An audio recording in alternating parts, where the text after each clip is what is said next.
Carme Forcadell, la presidenta del Parlament catalán, ha dormido hoy en una celda de la prisión madrileña Alcalá Meco. Tras 15 horas privada de libertad, hoy a las 2 de la tarde salía de la cárcel después de que la ANC le pagase los 150.000 euros de fianza impuestos por el juez del Tribunal Supremo. Buenas noches, lo vemos ya en las 5W.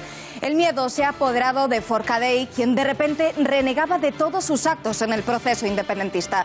Ya muy lejos quedan sus palabras de ni un paso atrás, que escuchábamos hace tan solo 3 semanas, porque ahora es ella la que ha dado hacia atrás todos los pasos posibles con tal de no acabar entre rejas. Ha negado la declaración de independencia en el Parlamento, esa en la que le veíamos muy contenta haciendo el recuento de los 70 votos a favor de romper la unidad de España. La presidenta de la Cámara catalana se acobarda y dice que esa declaración de independencia fue simbólica. No así, este cambio de estrategia le ha permitido dormir tan solo una noche en prisión, al contrario de los demás líderes independentistas que ya llevan 8 días en la cárcel.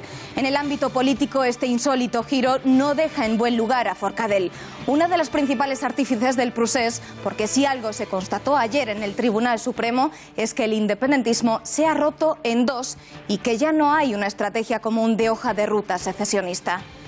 Desde ayer a las 11:30 de la noche, subida en un turismo de color gris escoltado por un furgón de la Guardia Civil hasta las 2 del mediodía de hoy, que ha vuelto a salir en este mismo coche. Forcadell ha permanecido casi 15 horas en la cárcel de Alcalá Meco. En la misma prisión, por cierto, en la que se encuentran las exconsellers de la Generalitat, acusadas también de rebelión, Dolors Bassa y Meritxell Borràs.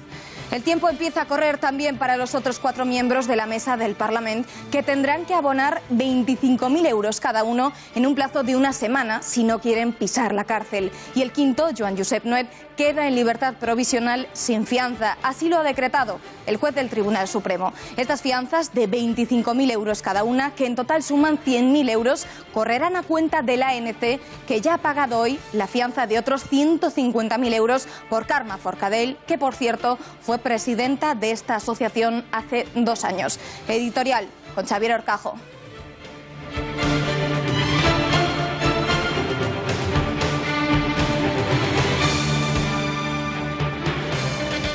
Buenas noches, María. Pues efectivamente la puesta en libertad previo pago de 150.000 euros tan solo de Carme Forcadell ha producido desconcierto entre los ciudadanos, entre todos nosotros.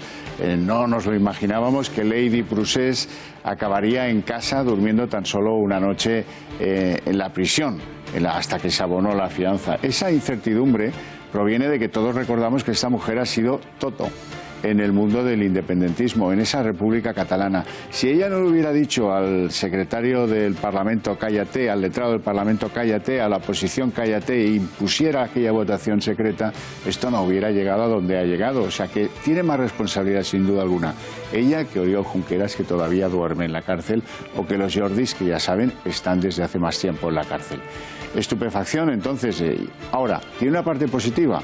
Si esta mujer ha jurado de la declaración unilateral, ha abrazado la Constitución y ha asumido y aceptado el 155, vamos a ver qué efecto produce dentro de las filas independentistas, y lo vamos a saber mañana sábado a las 5 de la tarde en esa gran manifestación. A ver si hay reproches a Forcadell o división interna, o algunos con Forcadell deciden abrazar la Constitución, la aplicación del 155 y olvidarse de repúblicas catalanas.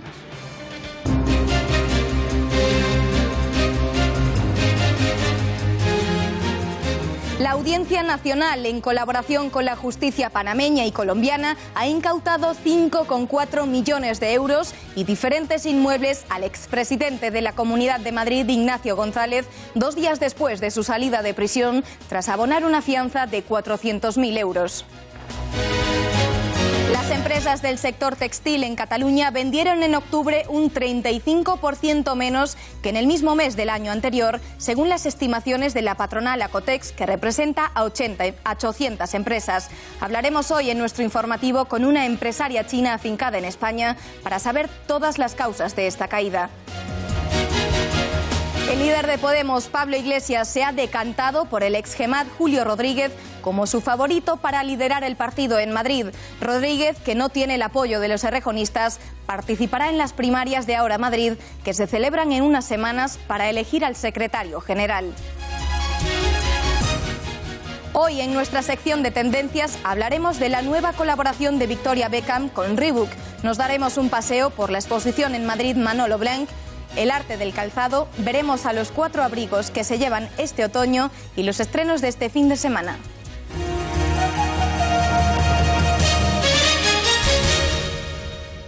Antes de nada, nos vamos en directo a nuestra redacción de informativos porque hace unas horas ha ocurrido un atropello en Toulouse, Francia. Parece que las autoridades descartan ya cualquier relación con un atentado terrorista. Patricia Blázquez, ¿qué es lo último que se sabe hasta ahora? Muy buenas noches. Buenas noches, María. Efectivamente, el atropello se ha producido poco después de las 4 de la tarde a las puertas de una escuela de comercio al sur de Toulouse, en Francia. Las víctimas, aunque por suerte ninguna mortal, son 3 estudiantes de origen chino, 2 mujeres y un hombre, de los que sabemos 2 están heridos de gravedad. El conductor, del que no conocemos la identidad, tiene 28 años, también es de origen asiático y ha sido detenido inmediatamente después de la colisión. Asimismo, ha declarado las autoridades que había arremetido voluntariamente contra los estudiantes. Según fuentes cercanas al caso, el autor podría padecer trastornos mentales y tenía antecedentes. Es más, la policía afirma que estaba en busca y captura por un delito común. La policía ya se ha hecho cargo de la investigación, pero por el momento no hay vínculos que lo relacionen con el terrorismo islamista. Esto es todo lo que sabemos hasta ahora, María. De acuerdo, gracias, Patricia.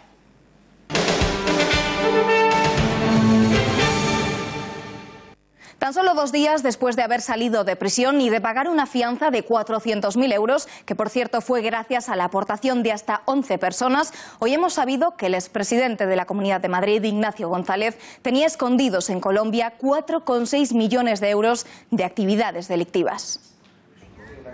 Intervenidos 4,6 millones de euros de Ignacio González en Colombia. Lo ha incautado la justicia española en colaboración con la panameña y la colombiana. Esta cantidad del expresidente de la Comunidad de Madrid sería el patrimonio que González habría reunido por sus actividades delictivas vinculadas al canal de Isabel II, la empresa que presidió y expandió por países latinoamericanos. La incautación de ese dinero se enmarca en la operación Lezo, que investiga el posible sobreprecio en la compra por parte del canal de Isabel II de la filial latinoamericana INASA y la empresa brasileña Emisao. La Fiscalía colombiana investiga también irregularidades a través de INASA en la gestión de agua de varias ciudades. Ignacio González está investigado por organización criminal, prevaricación, malversación, cohecho, blanqueo, fraude y falsificación documental. Salió de prisión el pasado día 8, después de casi 7 meses, tras pagar 400.000 euros de fianza. Él y otros exaltos cargos madrileños podrían haber obtenido ilegalmente 23 millones de euros de la empresa pública a través de sus filiales en Latinoamérica. El portavoz de Ciudadanos en la Asamblea de Madrid, Ignacio Aguado, ha dicho hoy que tendrá que ser el juez quien decida si Ignacio González es culpable o no, aunque cree que el dinero hallado en Colombia demuestra que las bolsas que el expresidente madrileño llevó a ese país tenían algo más que toallas. Sí, yo creo que hay que esperar a que la justicia decida, a que haya juicio y que el juez decida si es culpable o no. Pero lo que sí que demuestra es que, por lo menos, las bolsas no parecía que iban a llenar de toallas. Esas fotos que salieron de Ignacio González en Sudamérica, pues seguramente tenían algo más que toallas, ¿no?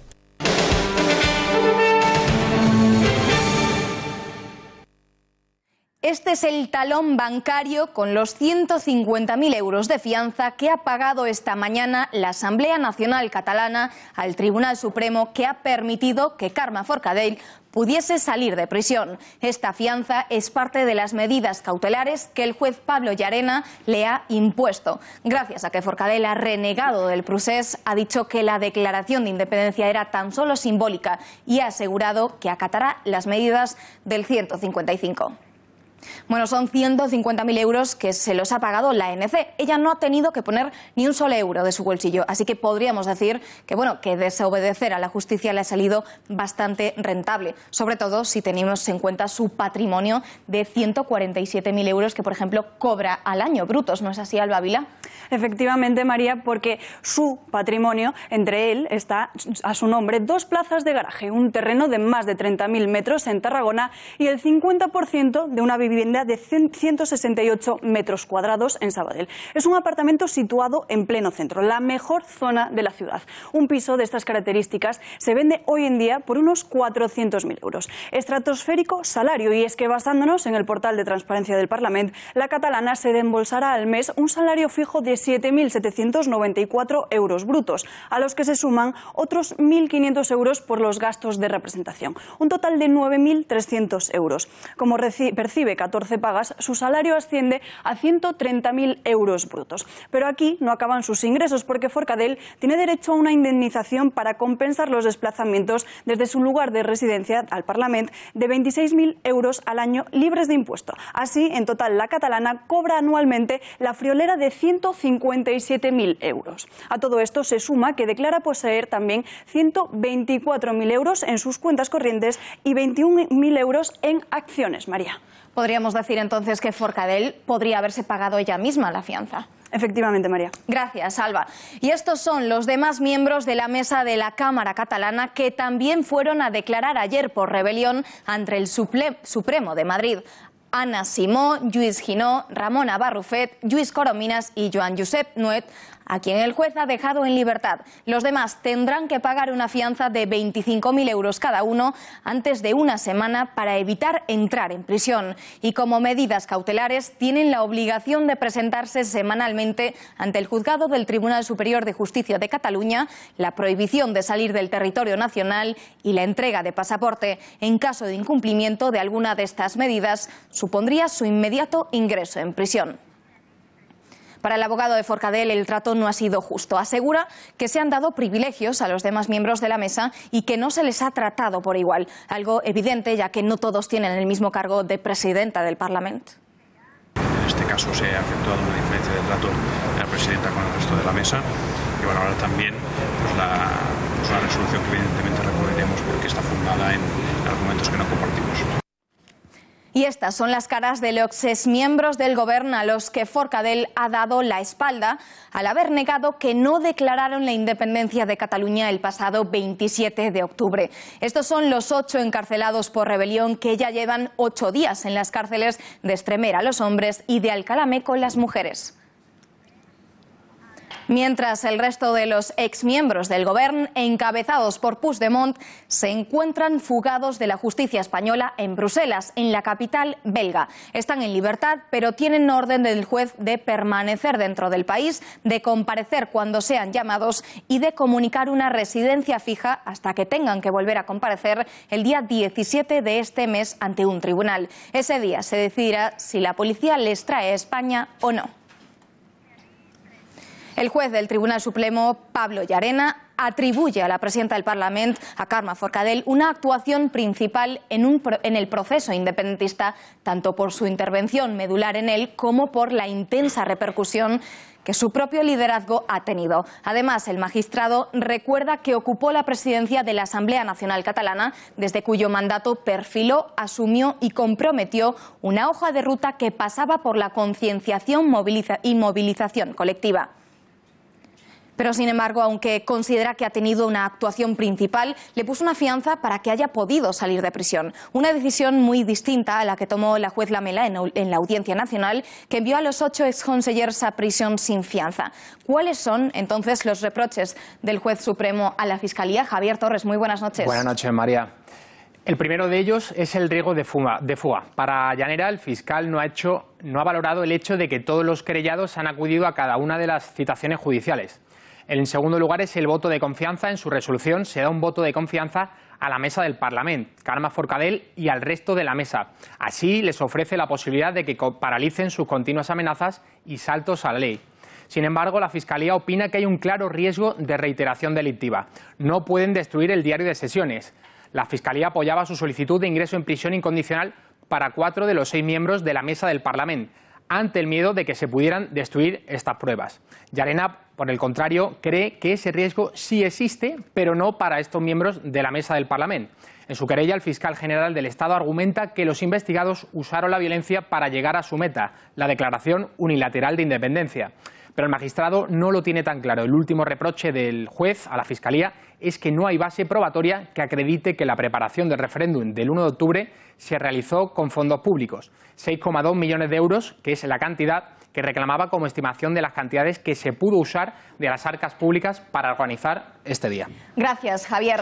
Y el diputado de Compromís, Joan Baldoví, ha señalado que el Tribunal Supremo ha estado más acertado al dejar en libertad a los citados que la Audiencia Nacional y que gracias a eso se ha rebajado la tensión. El Tribunal Supremo me parece mucho más acertado, mucho más garantista, y yo creo que justamente lo que se dictó ayer contribuye a rebajar un poco la tensión. Y a mí me hubiera gustado que la semana pasada la Audiencia Nacional hubiera dictado un veredicto en este sentido. Vamos ya a conocer las principales reacciones políticas a esta salida de Carme Forcadell, porque parece que no hay muchas voces que estén de acuerdo. Julia López, redacción de Informativos, buenas noches, cuéntanos. Buenas noches, María. Una noticia que, como dices, no ha sentado nada bien a todo el mundo. Tras abonar esos 150.000 euros de fianza que el Tribunal Supremo le había impuesto, Forcadell ya está en libertad. Y no han tardado en pronunciarse representantes de las diferentes fuerzas políticas, asegurando que ahora, ante el juez, nada ha sido lo que parecía y que frente a la justicia la valentía no ha brillado con tanta fuerza. En el Partido Popular han sido el ministro Alfonso Dastis y el diputado del PP, Pablo Casado, los encargados de reaccionar ante la salida de la expresidenta del Parlamento de Cataluña, Carme Forcadell.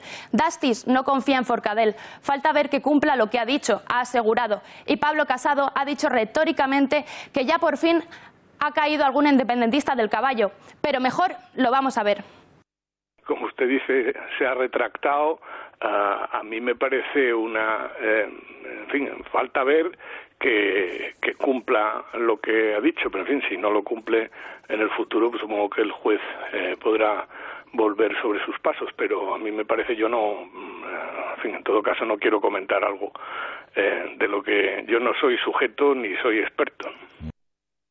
Están dejando al señor Puigdemont colgado de la brocha. O sea, al final está en una huida que ha supuesto bastante cobardía de cara a los más radicales del secesionismo y que le van a echar en cara que les haya dejado aquí solos y a algunos de sus compañeros en la cárcel, como decía precisamente la jueza, por el riesgo de fuga.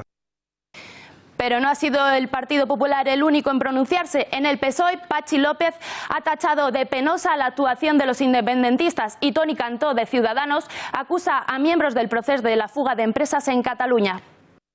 Una especie de teatro, pero muy preocupante y penoso, ¿no? Vemos como un expresidente está en Bruselas arremetiendo contra España y contra la propia Unión Europea. Vemos a personas que hacen una cosa y luego dicen otra. Unos cobardes. Son muy valientes silenciando al Parlamento, a la oposición, son muy valientes pidiendo a la gente de la calle que se lancen y que asuman el peligro, pero cuando están delante de un juez son unos cobardes. Esa es mi valoración. Y la pena es que aunque digan que todo fue en broma, la broma les está costando millones y millones de euros en inversiones, en empresas que se han fugado de Cataluña. Y más reacciones, esta vez desde Bruselas. El expresidente de la Generalitat no se ha querido perder esta ocasión para seguir siendo el foco de los medios de comunicación e intentar así hacer campaña en el exilio. Ha acusado a España de no tener democracia porque dice que Forcadell tan solo ha permitido un debate. Y desde el Gobierno, su portavoz Íñigo Méndez de Vigo asegura que cuando habla Puigdemont cada vez llega menos a la gente. Es hora de que los catalanes, el 21 de diciembre, piensen quién ha actuado con inteligencia, con prudencia, con respeto al orden constitucional, con voluntad de mantener la convivencia y quiénes han construido toda una quimera sobre mentiras. En cuanto al expresidente Puigdemont, mire, a mí yo cada vez encuentro que habla con un tono más agrio y más alto y cada vez con menor eco. Esta mañana también dentro del propio Parlamento casi un centenar de trabajadores se sentaban a primera hora de esta mañana en las escaleras de la Cámara en apoyo a los miembros de la mesa y también para pedir la libertad de los encarcelados por rebelión.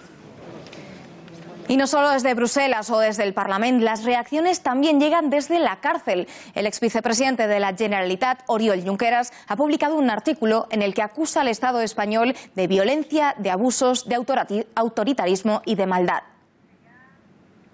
Vemos cómo quieren incautarse de nuestras vidas, quitándonoslo todo, dejar a nuestras familias, a nuestros hijos sin nada, con embargos por valor de 6,3 millones de euros, sin demostrar nada de nada, sin juicio. Que el Estado español tiene un problema grave de carencias democráticas salta a la vista. Pueden negarlo tanto como quieran, es así. Por eso también necesitamos un Estado sano, un Estado justo, un Estado verdaderamente democrático. El horizonte se irá aclarando en la medida que persistamos. La resiliencia a la justicia, a la violencia y los abusos, al autoritarismo, la maldad debe ser nuestra virtud. Y el exministro socialista Josep Borrell ha vuelto a pronunciarse de manera polémica. Ha dicho que no es bueno que los candidatos a las elecciones autonómicas estén en prisión. Yo personalmente creo que es bueno para el desarrollo de las próximas elecciones en Cataluña que cuanto menos responsables políticos estén en prisión preventiva, mejor. Desde Podemos piden a Rajoy que se dialogue antes de las elecciones porque dicen que es urgente que la crisis política catalana salga del ámbito judicial y regrese al cauce de la política. Es urgente que el presidente del Gobierno, Mariano Rajoy, convoque a las principales fuerzas políticas catalanas para establecer una mesa de diálogo en la que empezar a abordar cómo se resuelve políticamente la situación que se está creando en Cataluña, con independencia de que estén convocadas las elecciones el 21 de diciembre. Bueno, esto es lo que pensaban los principales políticos, pero vamos a ver ahora cuál es la opinión de la calle. ¿Qué les parece a los ciudadanos españoles que Forcadell esté en la calle y haya salido de prisión? Tiene que pasar al juicio y la condena le va a caer con toda seguridad. El que esté ahora en la calle no quiere decir que se haya librado. Ha puesto una fianza bastante alta, 150.000 euros, ¿no? Me parece fatal, pero como están las cosas como están, pues así estamos. Que a mí me parece muy bien que al menos durante un tiempo haya estado, aunque haya sido poco, pero bueno. Si es lo que estima la justicia, no me parece mal. Las cosas tienen que ponerse en su sitio y si esa es la forma, me parece bien. Lo que tienen que hacer es acatar a la Constitución. Es la justicia española. Bueno, que salga de la cárcel me parece bien si cumple con lo que el juez ha dispuesto. Todo el mundo tiene derecho a equivocarse, ha pagado una fianza y va a poder presentarse en los juzgados y expresar su punto de vista. Se ha declarado culpable, la ley es la ley. La prisión preventiva tiene que ser una medida excepcional y tampoco creo que tenga que estar en la cárcel de momento. De vergüenza, la verdad que es una vergüenza. Ella tenía que estar como con los otros, en la cárcel sin ninguna fianza, además tan bajita la fianza que le han puesto. Artur Mas, el expresidente de la Generalitat, vuelve a pedir ayuda para pagar la multa de 5 millones de euros del Tribunal de Cuentas por la organización y celebración del referéndum del 9N. Ahora mismo aún le quedan por pagar 2.800.000 euros que dice que se podría cubrir con todas las personas que votaron el pasado 9 de noviembre. Ho arrisquem tot des del punt de vista dels estalvis, quan en canvi amb una mica de generositat de tots els que van anar a votar aquell novembre de l'any 14 el problema podria quedar resolt. La veritat és que no ha quedat resolt perquè certament falten 2,8 milions d'euros, són molts diners. Això ho hem de posar d'aquí a la setmana que ve com a fiança i ara estem fent les últimes passes per veure com ho fem. De fet, alguns de nosaltres, concretament 5 d'aquestes 10 persones que estem aquí, ja tenim els nostres pisos taxats en aquest moment i els tenim valorats i, per tant, si no hi ha més remei, doncs els haurem d'acabar portant allà com a fiança. La ANC se niega a aceptar que hayan perdido la batalla. Han vuelto a convocar otra manifestación independentista para este sábado para pedir que los encarcelados, tanto los líderes de la ANC y de Òmnium Cultural como los 8 exconsellers, entre los que se encuentran Oriol Junqueras, Jordi Turull o Raúl Romeva, salgan de prisión. Pero hay que recordar que una de las causas por las que la Audiencia Nacional les mantiene en la cárcel es para que no vuelvan a reiterarse los delitos de rebelión o sedición que podrían producirse al acudir a estas manifestaciones. De hecho, el juez del Supremo también ha prohibido a Forcadell acudir a la concentración de este sábado. El Partido Popular ha cumplido con su promesa de denunciar ante la Fiscalía la utilización de niños menores de edad en la huelga del pasado miércoles. El líder del partido en Cataluña, Xavier García Albiol, ha presentado ante la Fiscalía de Menores una denuncia por haber utilizado a niños como escudos humanos durante los paros de las principales carreteras catalanas y de las vías del AVE.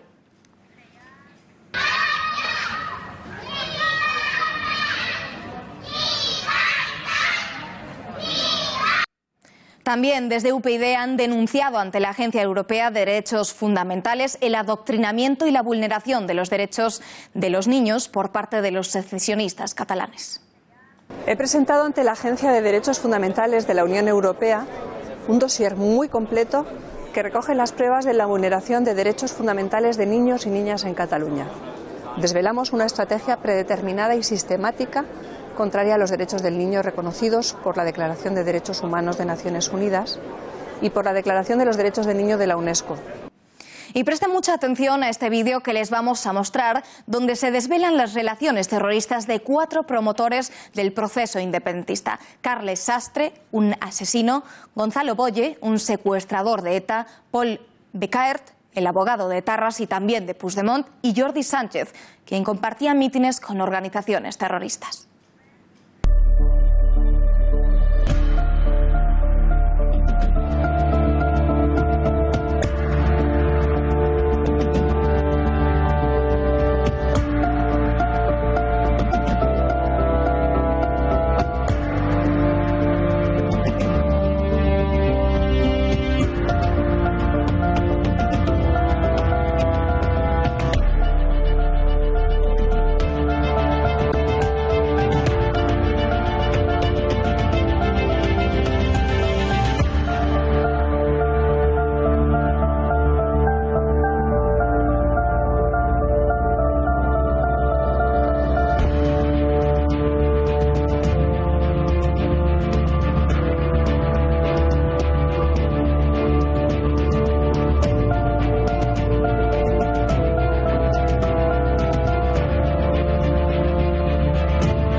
Y con respecto a la economía, los datos evidencian que las tensiones políticas ya están perjudicando a su red comercial a pie de calle. Más de la mitad de los dueños de los comercios catalanes, en concreto el 62%, admiten haber registrado una caída de las ventas y de la facturación de sus empresas durante el mes de octubre. Y es que en el desafío secesionista catalán no solo ha provocado la salida de casi 2.000 empresas españolas, sino que también ha frenado el turismo y la inversión extranjera. Antes del proceso independentista, Cataluña iba a ser la entrada en España de las inversiones chinas, pero la convulsión política ha provocado la caída de hasta un 30% de esas inversiones procedentes de ese país. Profundizamos en esta cuestión con la fundadora de la consultoría de negocios, Belling Group, la empresaria Belling Ong. Muchísimas gracias por estar aquí. Buenas noches. Muchas gracias, María. Bueno, sabemos que usted acaba de llegar de China. Sí. ¿Cómo se está viendo allí el proceso independentista catalán? Es que la verdad que yo realmente me ha sorprendido cómo los chinos están todos los días viendo esa noticia también. Es que cuando yo paso por un metro hay televisión, hay pantalla, está hablando de ese tema. Y también como Belling Group es una empresa, se dedica en temas de importación, exportación alimentaria, también se dedica a inversiones, ¿vale? Tema de inmobiliaria y estas cosas. Entonces los inversores están muy preocupados por ese tema. Porque ahora que los proyectos que hemos iniciado año pasado, al principio de este año, lo tenemos todo parado y luego pues algunos ya había comenzado y ha echado marcha atrás de Cataluña, pues esa situación bastante grave ahora mismo. Claro, es que como hemos señalado, Cataluña iba a ser pues la entrada de los negocios chinos en España, pero ahora todo se ha parado, como bien dice usted. ¿Contemplan los empresarios chinos invertir en otra región de España o van a esperar para ver si mejora esa situación? Pues aquí seguirá siendo Cataluña. Sí, porque vamos a ver, aquí tiene de todo. Es como los chinos nunca se quieren meter en política de otro país. En este caso, los chinos están observando en este momento. Quiere decir que hay una parte que quiere seguir invirtiendo en España. En este caso, su destino de inversiones ha trasladado tanto en Madrid como en Málaga. ¿Vale? Porque es que mucha gente me pregunta ¿por qué Málaga? Porque Málaga es una ciudad muy histórica, porque los chinos ahora mismo, independientemente, quiere turismo lujo, también quiere desarrollar mucho más cultural. En este caso, también en Málaga, los chinos creen mucho en Feng Shui. Málaga es una parte justamente situada en sur de España, en este caso, tiene muy buena orientación. Entonces, ahora mismo, una parte de inversores le interesa muchísimo para trasladar su negocio en parte de Málaga. Y usted personalmente, que está al frente de la consultora Belin Group, establecida en nuestro país, ¿ha notado en los últimos meses un descenso de la actividad como consecuencia de esta crisis política en Cataluña? Por supuesto, la verdad que nosotros hemos tenido muchos problemas porque ha habido varios proyectos ya había iniciado desde el año pasado y principio de este año tuvimos que parar, tuvimos que reinventar, tuvimos que trasladar otra vez de nuevo a destino, a Madrid y Málaga. Entonces nos ha costado triple trabajo en este momento. La verdad que, pero nosotros seguimos teniendo esperanza porque los chinos lo que quieren es unidad entre España y Cataluña. No queremos ningún conflicto porque los inversores puede aguantar una economía inestable, es que está bien, pero lo que pasa, una cosa que no puede soportar es un Estado, un gobierno inestable, ¿vale? En este momento produce inseguridad a los inversores. En este caso, pues los inversores también están medio tanteando, medio observando y otros están invirtiendo en otro sitio.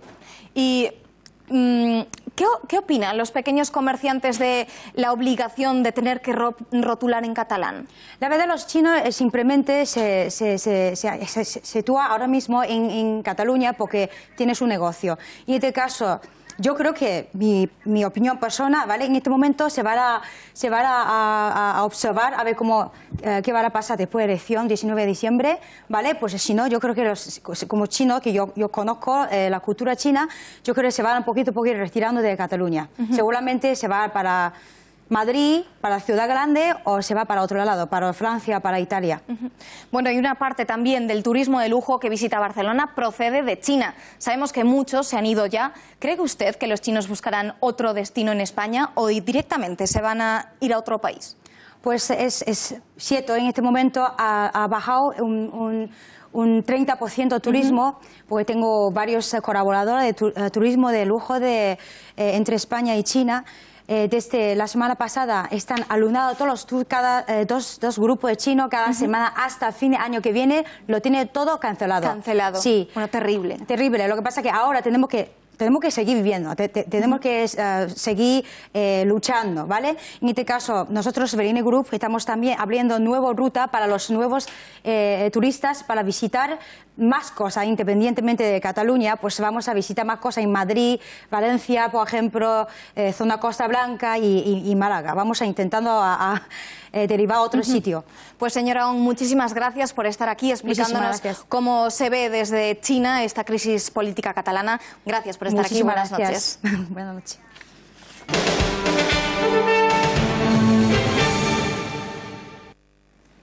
Distintos sindicatos policiales están muy enfadados con el Gobierno después de asistir el pasado miércoles al Senado al debate sobre la posible equiparación salarial entre los cuerpos y fuerzas de seguridad del Estado y las policías autonómicas. Se trata de una vieja reivindicación que todavía hoy no se ha atendido, ya que las diferencias oscilan entre el 25% de sus sueldos. Saludamos ya al portavoz del SUB, Ramón Cosió. Señor Cosió, muy buenas noches. Hola, buenas noches, María, ¿qué tal? ¿Cree usted cuando Zoido dice que la subida a la que se ha comprometido será solo de 29 euros al mes por cada policía?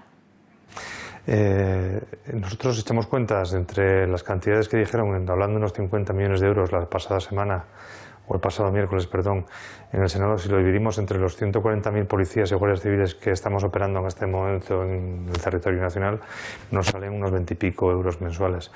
entendemos que es muy poco dinero, que es un gesto insuficiente, totalmente insuficiente para las necesidades que tiene en este momento el Cuerpo Nacional de Policía y la Guardia Civil con respecto a las policías autonómicas y municipales que están operando, como digo, en el resto del Estado. ¿Y cuáles fueron los argumentos esgrimidos por el Gobierno en el Senado cuando se les propuso incluir en los presupuestos esa equiparación salarial? ¿Qué dijeron? Ellos están haciendo eco desde el Gobierno pues de las demandas no solamente de los sindicatos policiales, sino de la propia opinión pública y algún medio de comunicación que está apoyando esta vieja reivindicación en este momento. Y ellos la hacen suya, lo que pasa, como digo, con unos no argumentos, sino con unos gestos o con una disposición económica presupuestaria que del todo es insuficiente para poder acometer los cambios y esa justicia salarial que se demanda desde las fuerzas y cuerpos de seguridad. ¿Y qué le parece que el Gobierno saque pecho a diario con la labor de policías nacionales y guardias civiles en Cataluña y luego pues no acceda a esa equiparación salarial? Nos parece injusto y nos parece irresponsable. Nosotros estamos, una vez más, sacando las castañas del fuego, cumpliendo con nuestra labor, la que se nos encomienda constitucionalmente, que es la de gestionar la seguridad pública. No gestionar, sino acometer con lo que se nos encomienda en el ámbito de la seguridad pública, ¿no? Y una vez más, desde instancias políticas, pues no se reconoce pues ese esfuerzo y ese compromiso que los policías pues estamos ofreciendo. No se reconoce desde el momento que no estamos siendo pagados pues como deberíamos serlo. No se está invirtiendo no solamente en materia de sueldos, sino en otras cuestiones relativas a la formación que tanto demandamos, relativas a los recursos materiales que hay que invertir, y no se está haciendo. Entonces consideramos que es irresponsable que no se tengan en cuenta pues todas estas cuestiones.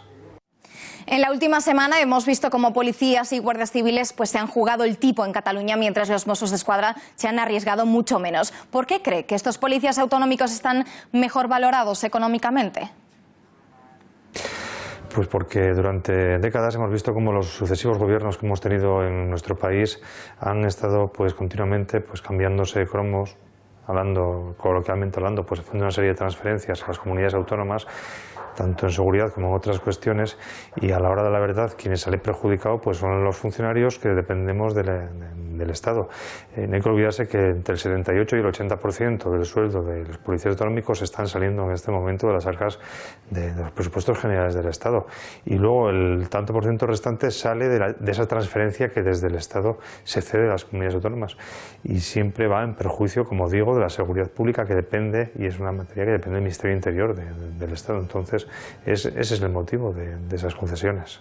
¿Y van a llevar algún tipo de protestas tras ver que esas reivindicaciones de la policía no se han atendido?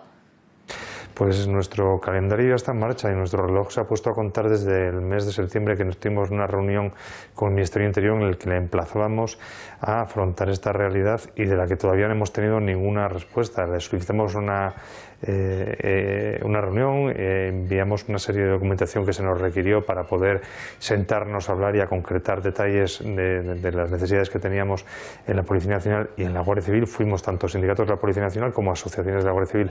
Todavía no hemos sido no se ha respondido a esa demanda de reunión, con lo cual nuestro reloj, como digo, ya está contando hace unas semanas, y nos reuniremos en próximas fechas para determinar qué calendario tanto de movilizaciones como de medidas de presión vamos a seguir acometiendo de cara a que en los próximos presupuestos generales del Estado se incluya una partida presupuestaria suficiente, por lo menos que sea que testimonie que efectivamente hay una disposición y una voluntad política de enmendar este agravio que padecemos las fuerzas y cuerpos de seguridad que dependen del Estado.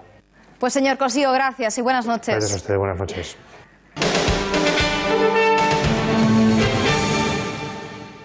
Pablo Iglesias ha vuelto a señalar su preferencia por un candidato antes de un proceso de primarias en Podemos. El secretario general ha mostrado sus simpatías hacia el exgemad Julio Rodríguez como posible líder y candidato de Ahora Madrid a la alcaldía de la capital de España. Sin embargo, la apuesta en firme de Iglesias por Rodríguez, de 69 años, todavía no cuenta con el respaldo de la corriente afín a Íñigo Errejón, con quienes se pretenden abrir negociaciones para intentar buscar una candidatura de unidad y evitar una nueva batalla. No hay que olvidar que de fondo está la candidatura de Errejón a la presidencia de la Comunidad de Madrid en las elecciones autonómicas de 2019. Pero no solo en Madrid, Podemos vive una crisis interna. El partido de Pablo Iglesias ha caído de forma abrupta en las encuestas de consecuencia de esa crisis catalana. La ambigüedad de Podemos respecto a la independencia y su posición más cercana a los independentistas que a los partidos de la Unidad de España ha provocado la pérdida de confianza de muchos de sus votantes. Momentos críticos en el seno de Podemos. La formación morada vuelve a atravesar por una situación de profunda división después de que la cúpula decidiera convocar una consulta para que sea la militancia quien decida cómo concurre el partido a las elecciones del próximo 21 de diciembre. Sin embargo, no es este el único problema al que se enfrenta Podemos. A nivel nacional parece que el apoyo de ciertos sectores del partido al independentismo y los guiños que incluso se han llevado a cabo desde el Congreso de los Diputados hacia los separatistas han hecho mella en el electorado. Por un lado, los que como ves Kansas se han decantado por un proyecto para toda España. Que a mí me gustaría un Podemos que le hablase más a España y que hablase más a los españoles y no solamente a los independentistas. Y del otro lado de la moneda, Albano Dante Fachín, el exsecretario general de Podem, al que no le ha quedado otra salida que la dimisión por haberse posicionado en el bando de los separatistas de Ada Colau. Por coherencia, no puedo seguir siendo el secretario general de esta organización. Tanto es así que desde que se celebró el referéndum ilegal el pasado 1 de octubre, los sondeos han detectado una caída en el apoyo popular e incluso el sorpaso de Ciudadanos a la formación morada. El futuro inmediato para el partido de Pablo Iglesias es más que complicado. O bien consiguen mantener su tercera posición con una escasa diferencia con respecto al partido de Albert Rivera, o bien caen a cuarta posición.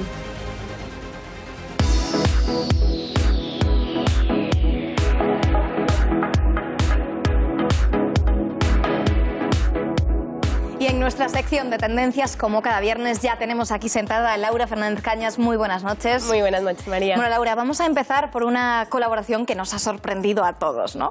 Sí, exactamente. Como sabemos, la colaboración se trata de Reebok con la ex Spice Girl Victoria Beckham y nos sorprende muchísimo porque antes de que existiera incluso el término viral, Victoria Beckham hacía pues muy famosa la frase de "yo sin tacones no me concentro", entonces nos sorprende esta colaboración porque justo estará diseñando a la par que su línea que ya nos sorprende todos los días, también estará diseñando ropa deportiva. ¿Que cuándo saldrá la temporada? Todavía la marca no ha confirmado cuándo podremos disfrutar en las tiendas Reebok de las creaciones de Victoria Beckham, pero seguramente nos va a sorprender el día que podamos acceder a ellas.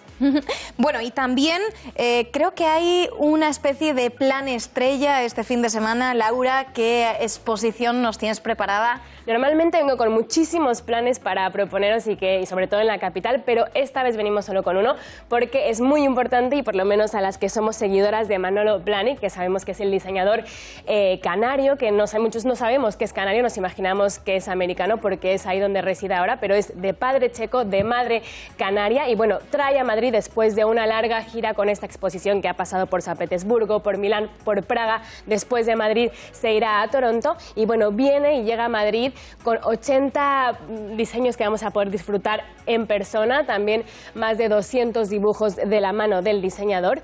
La exposición se llama Manolo Blahnik, el viaje del calzado. Y bueno, no nos lo podemos perder. Va a estar del 23 de noviembre al 8 de marzo en el Museo Nacional de Artes Decorativas de Madrid y llega a la capital de la mano de la revista Vogue. Recordemos que son los típicos zapatos que ha hecho famoso Sarah Jessica Parker en la serie, durante la serie de Sexo en Nueva York, los azules con la piedrecita encuadrado. Esos son los Manolos y vamos a poder disfrutar de esos y de muchísimos más en este planazo de fin de semana. Bueno, Laura, y ahora que ya estamos empezando a notar el frío, que ya nos ponemos abrigos, que ya nos ponemos guantes, gorros, porque no aguantamos más, ¿qué abrigo a la hora de comprarnos uno nos podría recomendar? ¿Dónde verlo? Tú dirás. Como sabemos, llega el invierno, queremos hacernos de un abrigo y es toda una inversión, entonces tenemos que tener claro lo que buscamos y sobre todo queremos estar a la moda ya que vamos a sacrificar o vamos a invertir ese dinero. Pues la primera recomendación que yo te traigo es el abrigo de cuadros. Hemos repetido hasta el cansancio que es la textura y el estampado de la temporada y como no podía ser de otra manera, se convierte también en la estrella cuando se trata de abrigos. A la hora de comprar un abrigo de cuadros, ¿qué tenemos que tener en cuenta y no se nos puede olvidar es que vamos a apostar por uno XL. ¿Qué significa esto? Vamos a buscar una talla por encima de la que solemos llevar normalmente para darle pues un estilo pues más en tendencia, pero con muchísimo cuidado. A la hora de ponernos podemos, si queremos a lo mejor dejar de un lado el estilo masculino, pues podemos ceñirlo a la cintura con un cinturón para no perder la silueta. También es muy importante que no sea muy largo, o sea, que sea por debajo de las rodillas, pero que no nos llegue a los talones, sobre todo para las que somos bajitas, porque no nos va a beneficiar para nada. El segundo, el abrigo de pelo sintético, hay que tener muchísimo cuidado. Este sí que tiene que ser de nuestra talla, no vamos a apostar por XL ni XXL, muchísimo menos. Y a la hora de elegir la textura, los colores, hay que ser muy cuidadosos porque nos podemos cansar de ellos si buscamos colores demasiado vivos. Y si los buscamos de colores marrones y negros, que sean de lo más parecido que se pueda al pelo real. El tercero es el plumas XXL, sabemos que lo puso de moda Balenciaga a lo largo de sus 2 últimas temporadas. ¿Cómo usarlo? Pues vamos a complementarlo con accesorios como unos tacones que lo estilicen y que le den un poquito de sofisticación, y vamos a apostar por colores azules y negros. Y al final, pues un clásico de toda la vida, el abrigo camel, que vuelve, porque aparte de ser muy cómodo es atemporal, pero eso sí, hay que olvidarnos de la versión del abrigo camel oversize. Vamos a buscarlo de nuestra talla y hay que apostar por un estilo que esté muy marcado y definido en el ámbito masculino. Bueno, Laura, y ahora, ¿cuáles son esos errores de la semana que nos traen las redes sociales? Errores o horrores, como hemos querido también llamarla a esta sección, según las redes sociales, estas son las peores vestidas de la semana. En primer lugar, tenemos a Sara Carbonero, que bueno, no ha sido su mejor semana, la hemos visto, ha intentado apostar por un look muy masculino, pero bueno, al final el binomio blanco y negro que decimos siempre funciona, pues en todos los casos no. Como vemos, la chaqueta ya tiene solapas, si la junta con la lazada que lleva en el cuello, pues es como un extremo al que no hay que llegar nunca. En segundo lugar, vamos a ver a Marta Lozano, blogger, it girl, como sabemos, una niña guapísima, musa de Dolce Gabbana, de las pocas blogueras españolas que han llegado a la pasarela de los italianos. Pero bueno, como vemos, ha optado por un look army de inspiración militar, pero lo mismo, ha llegado a un extremo en el que parece que va disfrazada y hay que evitar, pues, parecer que vamos disfrazadas. Podemos añadir, como está de moda, la boina, pero sin llevar ya las botas recargadas ni la chaqueta. De acuerdo, Laura. Y bueno, ahora ya esa sección que todo el mundo nos pregunta siempre. ¿Cuáles son los estrenos de esta semana para todos esos que vamos a ir al cine? Pues parece que esta semana los cineastas, o por lo menos la cartelera, está inspirada en grandes novelas. Por ejemplo, Musa, una película basada en la novela gótica La Dama número 13, que es una especie de terror, de novela de thriller, que es muy interesante y que no nos podemos perder. Vamos a verlo. Atormentado por la trágica muerte de su novia, un profesor de literatura sueña cada noche con el asesinato de una mujer en un extraño ritual. Una pesadilla que se convierte en realidad. Jaume Balagueró dirige Musa, basada en la novela gótica La Dama número 13. Lo estábamos esperando. Lope de Aguirre y Núñez de Balboa buscan la mítica ciudad de El Dorado en la nueva película de Agustín Díaz Llanes, Oro, basada en un relato de Arturo Pérez Reverte y con Raúl Arévalo, Bárbara Leni, Óscar Jaenada y José Coronado en el reparto.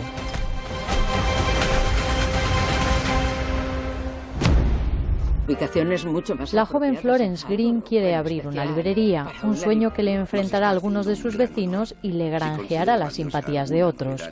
Emily Mortimer protagoniza la cinta de Isabel Coixet, La librería, basada en la novela homónima de Penélope Fitzgerald. El mundo del arte como sátira de la sociedad occidental es la propuesta del sueco Ruben Östlund en The Square, Palma de Oro en Cannes. Sabe que es tu cumpleaños. El que debiera ser uno de los días más felices del año se convierte en una pesadilla para una joven que amanece siempre en el día de su cumpleaños sabiendo que será asesinada. Feliz día de tu muerte arrasó en la taquilla estadounidense en su estreno.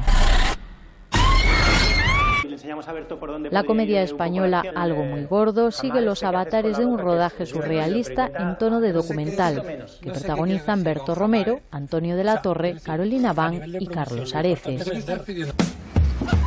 Cuando piensa que ya nada relanzará su pequeña panadería, un joven aprendiz le descubrirá la mejor receta para recuperar la clientela y, de paso, las ganas de vivir. Es un poco extraño. Y desde Polonia llega Spur, El rastro, sobre la extraña muerte de unos cazadores. Completan la cartelera la cinta de animación Yokai Watch, película basada en la serie de televisión, y el documental sobre la bailaora La Chana.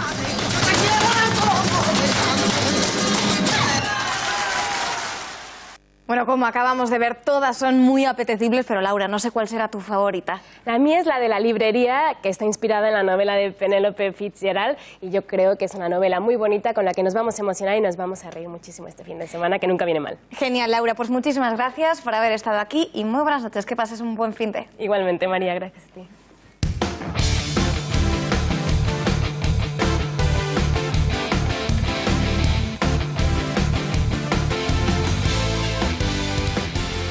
Y en los deportes, Juanma, la selección está entrenando en Málaga. Sí, efectivamente, María, 12.000 personas, 12.000 malagueños que están ahora mismo en la Rosaleda, el estadio del Málaga, que sirve como escenario para que la selección española entrene de cara a ese partido mañana ante Costa Rica. El estadio, por lo menos un par de gradas prácticamente repletas, viendo la sesión de Lopetegui. Podemos escuchar, efectivamente, los gritos de la mayoría de esos aficionados dirigidos a Isco. Isco, como buen malagueño, es el favorito de todos los presentes en el estadio y ha comparecido hoy. Antes de este entrenamiento ha comparecido junto con Jordi Alba y junto a Lopetegui. Y como no podía ser otra, le han preguntado por esto que vamos a ver a continuación.